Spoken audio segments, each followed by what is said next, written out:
صفحہ نمبر ہے جی 150 اور حدیث مبارکہ نمبر ہے 1413۔ الحمدللہ رب العالمین والعاقبۃ للمتقین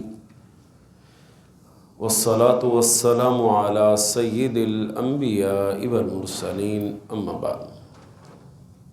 وعنہ رضی اللہ عنہ قال، حضرت ابو ہریرہ رضی اللہ عنہ ہی سے مروی ہے کہ رسول اللہ صلی اللہ علیہ وسلم نے فرمایا، لم یکذب ابراہیم علیہ السلام الا ثلاث کذبات۔ حضرت ابراہیم علیہ السلام نے 3 مرتبہ کے علاوہ کبھی توریہ نہیں کیا۔ توریہ کہتے ہیں بات کو اس انداز کے ساتھ کرنا، مثال کے طور پر کہ ہم کل جائیں گے، اب کہاں سے جائیں گے اس بات کا پتہ نہیں، اس کو کہتے ہیں توریہ کرنا۔ سنتین منہن فی ذات اللہ عز وجل قولا، ایک انہوں نے کہا تھا انی سقیم، جب پوری قوم میلے پہ جانے لگی تو آپ بھی چلیے، تو کہنے لگے میں تو بیمار ہوں، میں نہیں جا سکتا۔ دوسرا، جب انہوں نے قوم کے میلے پر چلے جانے کے بعد بتوں کو توڑا تو واپسی پہ جب قوم نے پوچھا کہ یہ ان کا حال کس نے کیا ہے، تو حضرت ابراہیم علیہ السلام نے کہا بل فعلہ کبیرہم ھذا، یہ جو بڑوں بتوں کا بڑا ہے نا، اس سے پوچھ لو، اس نے کیا ہے۔ وقال، اور تیسرا، بینما ہوا ذات یوم وسارۃ اذ اتى علی جبار من الجبابرہ، جب حضرت ابراہیم علیہ السلام اور حضرت سارہ علیہ السلام دونوں میاں بیوی جا رہے تھے تو ان کا ایک ظالم بادشاہ کی طرف سے گزر ہوا، تو اس بادشاہ سے کہا گیا یہاں ایک شخص آیا ہے، اس کے ساتھ ایک بڑی خوبصورت عورت ہے۔ فارسل الیہ فسألہ عنہا فقال من ہذہ، اس بادشاہ نے حضرت ابراہیم سے اس عورت کے بارے میں جب پوچھا تو کہنے لگے یہ میری بہن ہے۔ اس کے بعد وہ سارا واقعہ ہے کہ وہ بادشاہ جو ہے وہ بدنیتی کے ساتھ ان کے قریب آنے لگا تو وہ زمین میں دنسنے لگ گیا۔ تو یہ سارا واقعہ اس کے اندر موجود ہے جو کہ آپ نے سن رکھا ہے۔ تو بعض لوگوں نے یہ کہا جی حضرت ابراہیم علیہ السلام نے جھوٹ بولا، معاذ اللہ، ایسا نہیں ہے، بلکہ حضرت ابراہیم علیہ السلام شریعت اسلامیہ کا نا اصول ہے، علماء بھی یہ بیان کرتے ہیں کہ الفاظ کا ترجمہ سیاق و سباق کے لحاظ سے بدل جایا کرتا ہے۔ تو مثال کے طور پر قرآن پاک میں ہے ان اللہ و ملائکتہ یصلون علی النبی، کہ اللہ اور اس کے فرشتے بھی نبی علیہ السلام پہ درود بھیجتے ہیں۔ اللہ کیسے درود بھیجتا ہوگا؟ ہم تو کہتے ہیں نا اللہم صلی علی، تو کیا اللہ بھی یہی کہتا ہے اللہم صلی علی؟ تو اللہ کی طرف لفظ درود کی جب نسبت ہوتی ہے تو اس کا معنی ہوتا ہے کہ اللہ رحمت نازل کرتا ہے، اللہ رحمت نازل کرتا ہے۔ تو یہاں پہ بھی لفظ اگرچہ حدیث میں کذب آیا ہے جس کا عام طور پر معنی جھوٹ ہوتا ہے، لیکن یہاں پہ حضرت ابراہیم علیہ السلام کے لیے وہ لفظ جھوٹ کا نہیں استعمال کیا جائے گا، بلکہ کہا جائے گا کہ انہوں نے توریہ کیا۔ ایک دوسری مثال سے سمجھیے، قرآن پاک میں آتا ہے وہ مکروا، کہ کافروں نے مکر کیا، کافروں نے مکر کیا، سازش کی۔ آگے اللہ اپنے بارے میں فرماتا ہے واللہ خیر الماکرین۔ اب ماکرین کا ترجمہ اللہ کے لیے ہم سازش کا تھوڑی کریں گے کہ نعوذ باللہ کہ اللہ بڑا بہترین مکر کرنے والا ہے، ہم یہاں پہ کرتے ہیں کہ اللہ بہترین تدبیر کرنے والا ہے، یعنی الفاظ وہی ہیں لیکن جب اللہ کی طرف نسبت ہوئی تو اس کا معنی ہم نے ادب اور احترام کے دائرے میں رہ کے کرنا ہے۔ اسی طرح نبی علیہ السلام کے بارے میں اللہ تعالیٰ نے فرمایا وَوَجَدَكَ ضَالًّا فَهَدَىٰ، ضَالًّا کا عام طور پہ معنی ہوتا ہے گمراہ۔ اب ہم نبی علیہ السلام کے لیے یہ تو نہیں کہہ سکتے کہ ہم نے آپ کو گمراہ پایا تو ہم نے ہدایت دی، تو ہم اس کا ترجمہ یہ کرتے ہیں کہ ہم نے آپ کو راستے سے ہٹا ہوا پایا تو ہم نے آپ کو سیدھے راستے پر ڈال دی۔ تو یہ الفاظ کا ترجمہ ہوتا ہے۔ اور دوسرا یہاں سے یہ بھی پتہ چلا کہ دینی مقصد کے لیے بطور توریہ کرنا یا خلاف واقع بات کرنا اس میں کوئی ایسا مسئلہ نہیں ہے، بس یہ ہے کہ انسان کی نیت کے اوپر انحصار ہے کہ وہ ایسا کام نہ کرے یا ایسا قول استعمال نہ کرے جو جھوٹ کے اوپر مبنی ہو۔ اگلی حدیث سے پہلے بھی گزر چکی ہے، اس میں ہے کہ چھپکلی کو مارنے کا آپ نے حکم دیا تھا، عام طور پر اس کو گرکٹ بھی کھول دیتے ہیں، اس لیے کہ جب حضرت ابراہیم علیہ السلام کے لیے آگ بھڑکائی گئی تھی تو یہ وہاں پہ اس آگ کو بھڑکانے کے لیے اپنا کردار ادا کر رہی تھی، اگرچہ اس کی پھونک سے وہ آگ بڑھ نہیں رہی تھی، لیکن ایک آدمی وہ شراب بیچتا نہیں ہے، آپ اس کے پاس جاتے ہیں کہ مجھے شراب چاہیے، وہ کہتا میں تو نہیں بیچتا لیکن وہاں سے مل جائے گی۔ اب یہ اس کا اشارہ کرنا بھی گناہ کے اندر برابر کا شریک، اس لیے کہتے ہیں نا مجھے ہے حکم اذان لا الہ الا اللہ، بہار ہو کے خزاں مجھے ہے حکم اذان لا الہ الا اللہ، کہ مؤذن نے اذان دینی، کوئی نمازی آتا ہے یا نہیں آتا اس سے اس کی کوئی ذمہ داری کے اوپر کوئی فرق نہیں پڑنے والا، وہ اپنی ذمہ داری ادا کر رہا ہے۔ اب لہذا ایک آدمی مسجد میں لوگوں کو کھینچ کے لے کے آتا ہے، ایک مسجد میں آنے سے روکتا ہے، دونوں اپنی اپنی جگہ پر ایک ذمہ داری ادا کر رہے ہیں، ایک قابل تحسین ہے، قابل مذمت ہے۔ اب اگرچہ اس کی پھونک سے آگ میں اضافہ نہیں ہو رہا تھا، لیکن کیونکہ وہ ان لوگوں کی طرف تھی جو حضرت ابراہیم علیہ السلام کو نقصان پہنچانا چاہتے تھے، اس لیے شریعت اسلامی نے چھپکلی کو مارنے پر باقاعدہ اس کے لیے ثواب بھی مقرر کیا ہے، اور سیدہ عائشہ رضی اللہ عنہا نے باقاعدہ چھڑی رکھی ہوئی تھی اس کو مارنے کے لیے۔ اگلی حدیث ہے سیدنا عبداللہ بن عباس رضی اللہ عنہما سے مروی ہے، اولا متخذ النساء المنطق من قبل ام اسماعیل اتخذت منطقا لتعفی اثرها على سارہ، عورتوں نے جب کمر بند تیار کیا تو وہ حضرت اسماعیل علیہ السلام کی والدہ حضرت حاجرہ علیہ السلام سے سیکھا ہے، کیونکہ سب سے پہلے انہوں نے ہی کمر بند استعمال کیا تھا۔ ان کی غرض یہ تھی کہ سارہ علیہ السلام ان کا سراغ نہ پائیں۔ اس کے بعد حضرت ابراہیم علیہ السلام اسے اور اس کے بیٹے حضرت اسماعیل کو لے آئے۔ اس وقت حضرت حاجرہ حضرت اسماعیل کو دودھ پلاتی تھی، اور ان دونوں کو خانہ کعبہ کے پاس ایک بڑے درخت کے نیچے چاہے زمزم پر مسجد حرام کی جگہ چھوڑ دیا جہاں سے زمزم کا پانی نکلا تھا۔ اس وقت میں تو مکہ میں آدمی کا نام و نشان نہ تھا اور نہ ہی پانی موجود تھا، یہ جہاں پہ چھوڑا گیا تھا یہاں پانی بھی موجود نہیں تھا، اور اب تو پانی کی نکاسی کا انتظام ایسا ہے کہ ٹوٹیاں وغیرہ وغیرہ لگا ہوا ہے۔ پہلے لوگ اس جگہ پہ آباد ہوتے تھے جہاں پہ پانی ہوتا تھا، اور جب جنگیں ہوتی تھی نا تو جنگ کے دوران بھی کوشش یہی ہوتی تھی ایک گروہ کی کہ ہم اس جگہ پڑاؤ ڈالیں جہاں کوئی کنواں ہو، کیونکہ پانی انسان کی ایک بنیادی ضرورت ہے۔ تو اس دور میں یہ دیکھا جاتا تھا کہ پانی کہاں ہے۔ اب جہاں پہ حضرت ابراہیم علیہ السلام نے اماں حاجرہ کو چھوڑا تھا وہاں پانی کا بھی دور تک نام و نشان کوئی نہ تھا۔ حضرت ابراہیم علیہ السلام ان دونوں کو وہاں چھوڑ گئے، ان کے قریب ایک تھیلا کھجوروں کا اور ایک مشکیزہ پانی کا رکھ دیا۔ جب وہاں سے واپس ہوئے تو حضرت اسماعیل علیہ السلام کی والدہ آپ کے پیچھے روانہ ہوئیں اور کہنے لگی، اے ابراہیم تم کہاں جا رہے ہیں؟ وَتَتْرُكُنَا بِهَذَا الْوَادِ، ہمیں ایسی جگہ پہ چھوڑ کے جا رہے ہو الَّذِي لَيْسَ فِيهِ إِنسٌ وَلَا شَيْءٌ، نہ یہاں پہ کوئی انسان ہے نہ کوئی چیز۔ فقالت له ذلك مرارا، وہ بار بار یہی بات کہتی رہی، مگر حضرت ابراہیم علیہ السلام نے جناب ان کی طرف دیکھا تک نہیں۔ پھر حضرت اسماعیل علیہ السلام کی والدہ نے ان سے کہا کہ یہ حکم آپ کو اللہ نے دیا ہے؟ اللہ والی تھی نا، سمجھ گئی۔ حضرت ابراہیم علیہ السلام نے کہا ہاں۔ حضرت حاجرہ علیہ السلام کہنے لگی جائیے پھر اذن لا یضیعنا، اگر ایسا معاملہ تو پھر ہمارا اللہ ہمیں ضائع نہیں کرے گا۔ کیسا توکل ہے اللہ کے اوپر۔ اس کے بعد وہ لوٹ آئیں اور حضرت ابراہیم علیہ السلام چلے گئے۔ پھر جب وہ سنیہ ایک گھاٹی ہے اس کے پاس پہنچے جہاں سے وہ انہیں نہ دیکھ سکتے تھے، تو انہوں نے کعبہ کی طرف منہ کر کے ہاتھ اٹھائے اور ان الفاظ میں دعا کرنے لگے، اے میرے پروردگار میں نے اپنی اولاد کو بے آب و گیا وادی میں تیرے محترم گھر کے پاس چھوڑ دیا ہے، اب اس لیے تاکہ وہ شکر ادا کرتے رہیں۔ ادھر حضرت ام اسماعیل کا یہ حال گزرا کہ وہ حضرت اسماعیل کو دودھ پلاتی اور اس پانی میں سے خود پیتی رہی، لیکن جب مشک کا پانی ختم ہو گیا تو خود بھی پیاسی ہوئی اور بچے کو بھی پیاس لگی۔ بچے کو دیکھا کہ وہ مارے پیاس کے لوٹ پوٹ ہو رہا ہے، یعنی تڑپ رہا ہے۔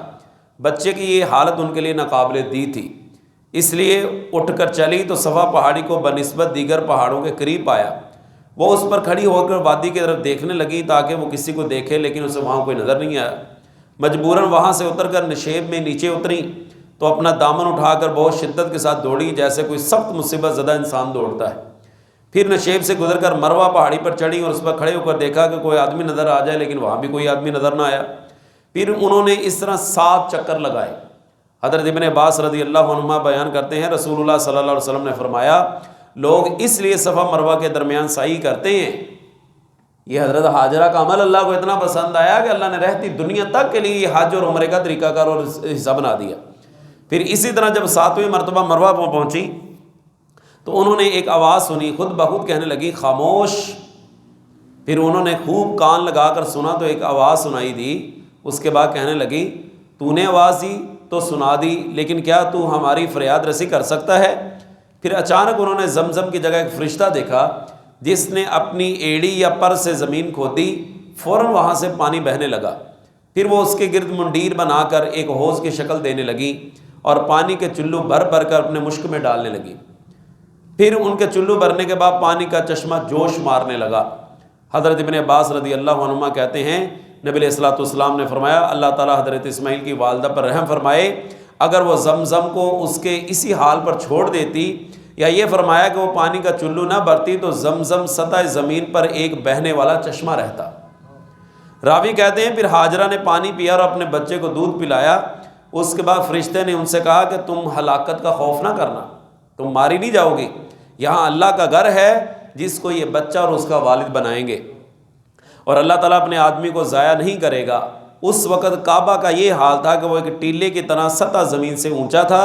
جب سیلاب آتا تو اس کی دائیں بائیں جانب کٹ جاتے تھے. پھر ہاجرہ نے ایک مدت اسی طرح گزاری، یہاں تک کہ قبیلہ جرہم کے کچھ لوگ ان کی طرف سے گزرے، یا یوں فرمایا کہ جرہم کے کچھ آدمی قدا کے راستے سے واپس آ رہے تھے تو وہ مکہ کے نشیب میں اتر گئے. اتنے میں انہوں نے کچھ پرندوں کو ایک جگہ چکر لگاتے دیکھا تو کہنے لگے یہ پرندے ضرور پانی پر گھوم رہے ہیں، حالانکہ ہم اس وادی کو جانتے ہیں اور یہاں ہم نے کبھی پانی تک دیکھا تک نہیں. تب انہوں نے ایک دو آدمی بھیجے تو وہ پانی پر پہنچ گئے.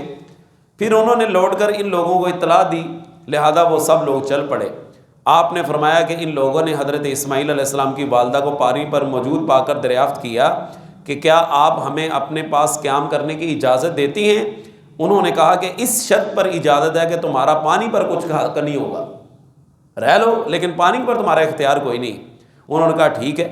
حضرت ابن عباس رضی اللہ عنہ بیان کرتے ہیں نبی علیہ السلام نے فرمایا اس قبیلہ نے حضرت اسماعیل علیہ کی والدہ کو الفت پسند پایا، محبت کرنے والی پایا، اس لیے انہوں نے اپنے گھر والوں کو وہاں بلا کر بود و باش اختیار کی، رہائش اختیار کر لی.